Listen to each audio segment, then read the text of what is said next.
Lord Jamar, man. I'm so hyped to be here. I remember watching you on Oz, Supreme Allah, and Yes, I remember sir. the scene where you faced off with Adabisi, and Adabisi was like the man that season. Right. And it was like, I thought, yo, they gonna punk Supreme. And then like you faced off with Supreme, and Adabisi was like, you, you were like, me. I remember that because I was a big Oz fan. And what's funny is I still have a scar on my shoulder from that scene, like when he threw me up against the wall or some shit like that. Like the walls were kind of abrasive, and there was some, there was some shit going on, but we were so into it. He was like, "Yo, if you want to spit in my face, whatever." Like, yo, it was a great experience. He's a great actor, that dude. Absolutely. Shout Yeah. out to Adewale. Yeah, he's I always wondered about that. That was an interesting show because they just not they portrayed the five percenters. And were you intentional about that? Did they cast you because of that? Were you like, I'm not doing no wild shit, I'm not having sex with I'm not doing none of that. Did you say all that?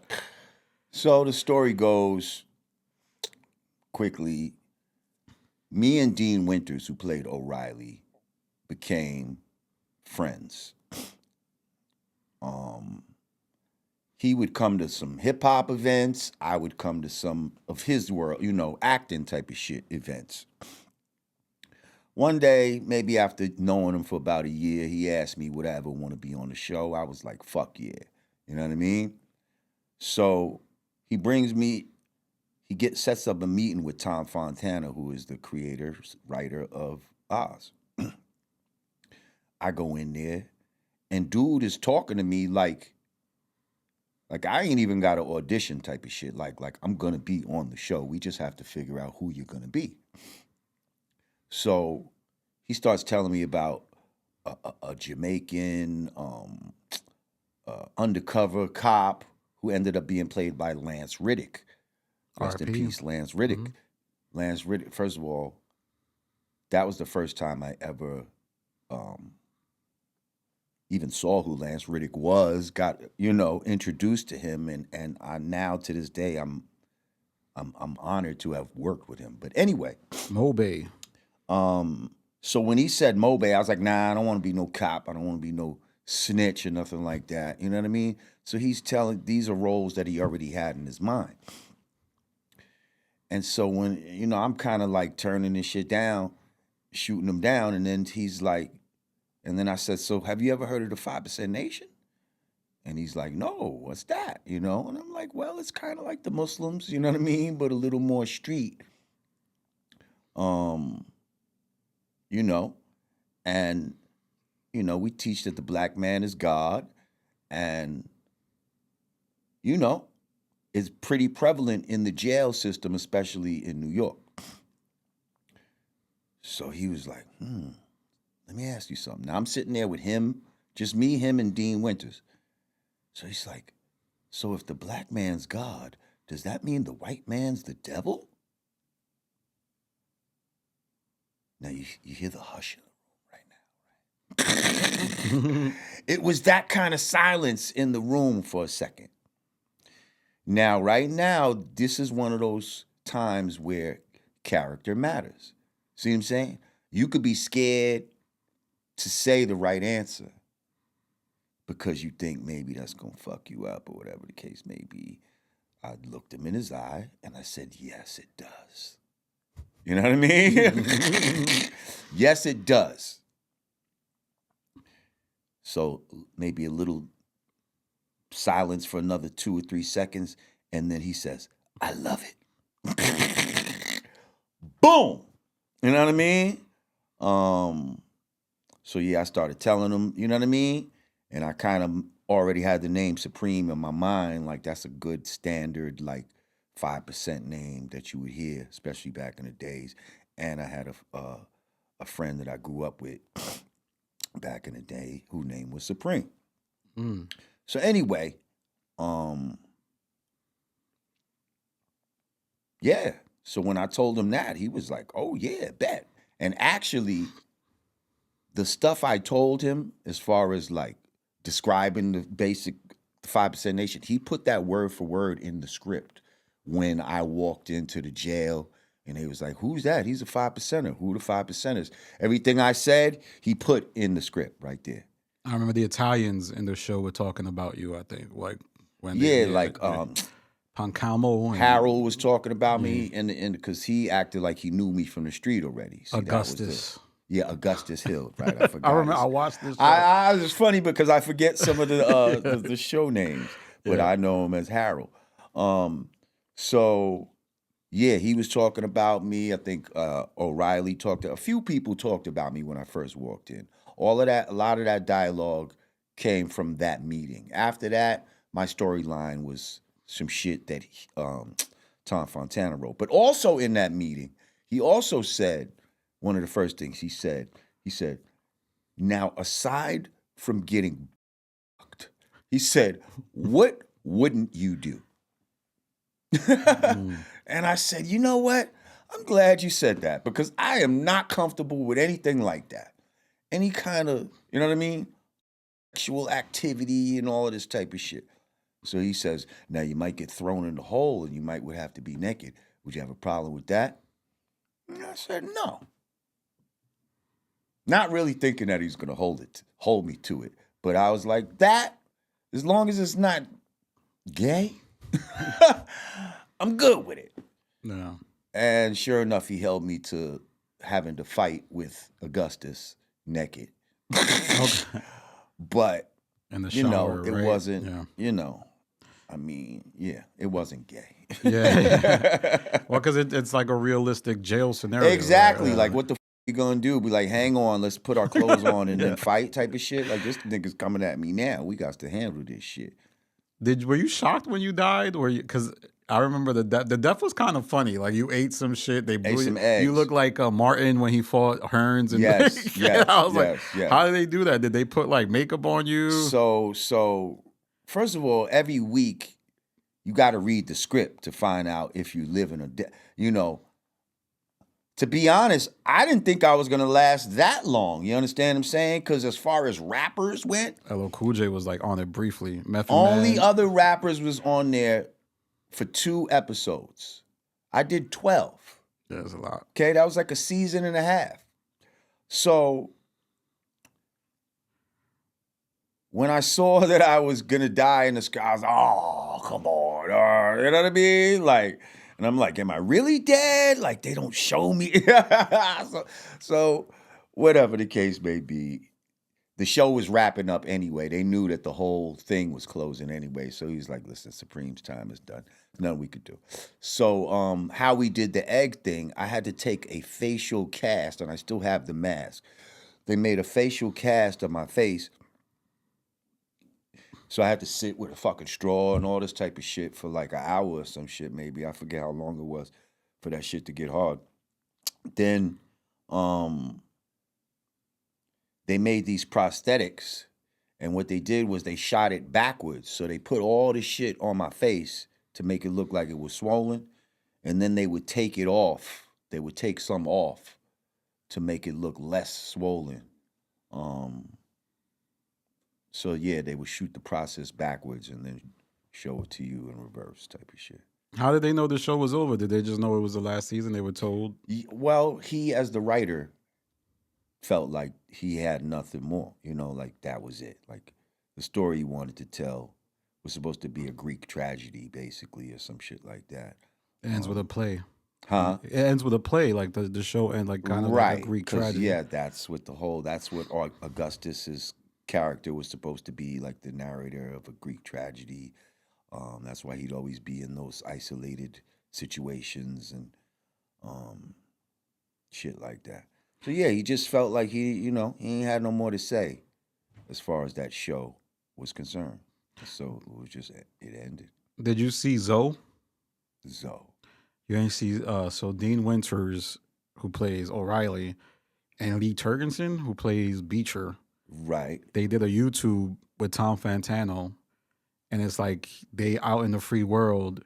No. Yeah, it came out on YouTube. When was this? Like a year ago. Get out of here. Yeah. Send me the link. Put me onto this shit. Yeah.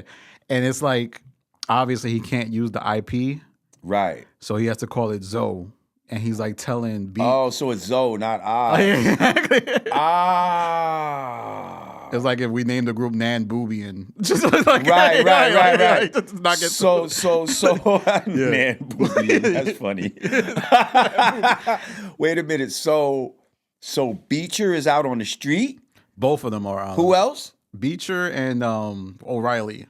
And O'Reilly. Wow. And you can I'm still cool with Dean to this day. Dean is great. Everybody on this show, like I never thought there was anybody on the show that's like, yo, he's trash at acting. I don't know what it was. Let me tell you something. I feel like that was probably the greatest acting school I could have went to. Because not only was like everybody was a phenomenal actor. Like when I first got there and found out that Eamon Walker was an English actor, you know what I mean? Like he was the start to me of the whole London actors taking the black role. But at that point, you know, there wasn't a lot of them doing it, and I was impressed. I was like, holy shit. When I heard him speaking on set, I'm like, this guy's from London? I already thought he was a phenomenal actor, and I'm like, no way, this motherfucker's putting on an American accent. I said, wow. And he ended up being like my personal acting coach. Like me and him would go to lunch. Wow. And sit in the projects across the street, because we used to shoot at Chelsea Markets, the same place where they shoot New York 1 right now. Used to be the set for Oz. So they got those projects like right across the street. We used to go in the fucking courtyard of the projects, eat our lunch, and he's just sitting there. He's like, yo, you a natural. He's just telling me shit. He's like, yo, I never took a fucking acting class in my life. And I'm like, word? And he played Othello and all kind of ill shit, you understand? So he's letting you know, like, if you got a certain natural ability, you don't necessarily have to take acting classes, but there are certain things that you need to know, and you know what I mean? Yeah. And to be prepared and all of that type of shit. And he was very much into making sure we were prepared, like not just me, but all the black actors on the show. If he knew we was going to have a scene with all of us, he would call us into his dressing room, and we would all, be 5, 6 people in a little room, and we going over the scene. Because, to be honest, it seems like they would give the white boys a little more time. You know what I mean? They would make sure the white boys got that performance that they needed. You know what I mean? And I feel like, some of especially the sub characters, you know what I mean? Like Supreme Allah was a sub character. He wasn't they tried to put me up there in a way, but the main characters were the ones that been there since the beginning, pretty much. So those are the main stories that you've been following for years, type of shit.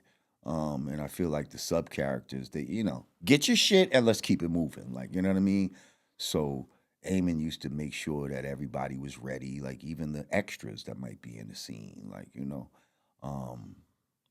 But yeah, I got to work with him. I got to work with fucking Maloney, fucking, like just, yeah, even Beecher and like all these dudes. Shout out to my man Mums, rest in peace, Mums.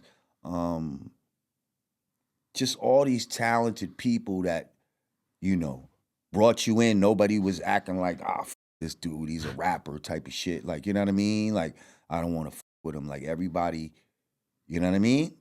Was welcoming and just brought me in and just made me feel like family. Yeah, I mean, I sometimes I take this in the way that it's not like an insult or anything. Can a job like that almost ruin your acting career because it's so great? Like it's amazing. Well, it can spoil you. Yeah, It can spoil you because, first of all, the steady paycheck. To live as a rapper, man, means to live in hills and valleys. You understand what I'm saying? Sometimes you're up, sometimes you're down. Unless you're one of these platinum guys that's just, your shit just been up. And even there, I'm sure there's hills and valleys that you experience. you know, but most people, unless you're working a regular job, if you're a rapper like that, you're not getting paid like every week type of shit. Like, you know what I mean? So to get a check every week or every 2 weeks, whatever the fuck it was, like I was working a job or some shit was that was different. You know what I mean? And then pulling up every day and working with the same people, for like a year type of shit, because each episode is like damn near 2 weeks to shoot. Wow. And yeah, you become close with these people. You end up partying with these people. Shit, me and Mums got locked up one time at an after party smoking weed. we was at an after party for Harold had a birthday party or some shit like that. We outside smoking weed, when weed was still illegal, and got rolled up on by the D's and spent a nice night in the Tombs together. You felt at home because of ours?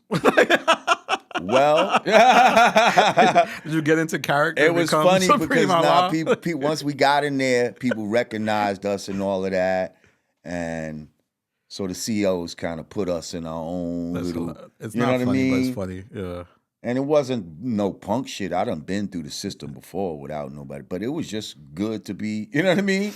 She ended up going outside, get us outside food and all of that type of shit. You know what I mean? So we was kind of living like kings. As much as you could.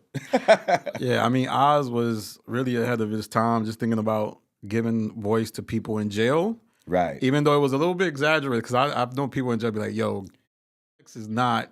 Like, we don't. I had dudes that just came home from doing like 14 years. It was like, bro, ain't that much gay shit in jail, bro. Like, it's like this gay shit, but not that much. The way they show it on Oz. It's like everybody engaging in it. And like, it's like, yeah. But see, here's another thing that I liked is that they would consult with me. So they would be like, would Supreme be in this shot? And I'd be like, nope. Okay. Like there was this one scene where they all, like Adebisi and his whole crew, even though I was messing with them in a way, but they all was in the room and alliance, like and they was like, and there was some little funny shit going on in there. Yeah, the gay, and they was like would he might have had his gay man in there with him or some shit like that. Yeah, and they was like playing with each other. Some funny shit was going on, and I remember they asked me, "Would Supreme be in this shot?" And I said, "Nope, he would not be in this shot." But you got motherfuckers that would be thirsty for camera time. You see what I'm saying? And that's another thing about old school and new school. It's about structure. It's about having standards that you won't cross for any reason. Not for money, not for fame, not for nothing. You know what I mean? And so that's the difference where I feel like a lot of people in my position would have been scared to say, yes, the white man's the devil. They would have jumped in any scene that they was offered to jump into. Or they would have took any role that they were offered. Because I held out, I ended up being, the first 5%er on network TV that you've seen probably ever? Like, who else brought the gods to HBO like that?